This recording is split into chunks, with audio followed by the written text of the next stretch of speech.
તો ગીર સોમનાથમાં એક સરપંચની દાદાગીરીનો વિડીયો વાયરલ થયો છે। બેડિયા ગામે સરપંચે એક વ્યક્તિને જાહેરમાં માર માર્યો। ગ્રામ પંચાયત વિરુદ્ધ આ વ્યક્તિએ અરજી કરી હતી ને સરપંચ એટલા રોષે ભરાયા કે તે અરજદારને માર માર્યો હતો। અગાઉ પણ સરપંચે પીજીવીસીએલ કચેરીમાં બબાલ કરી જ હતી। ફરીવાર સરપંચની દાદાગીરીનો આ વિડીયો વાયરલ થયો છે।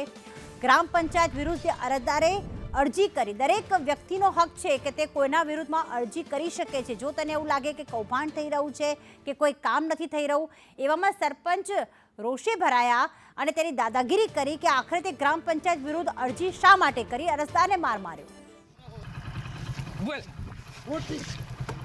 ચાલુ રે તારે જે કરું કે રે હવે તું સામાનો જે આવો બેતરા ગીરમાં ચાલુ રે તારે તું કેર હેલ લે કેમ ભાગ્યો ભાઈ વિડિયો કે આનો હુકમ દઈ રાખો આમાં ક્યાં તમારે કઈ છે એ બેઠીના રાખીને જા એટલે કેમ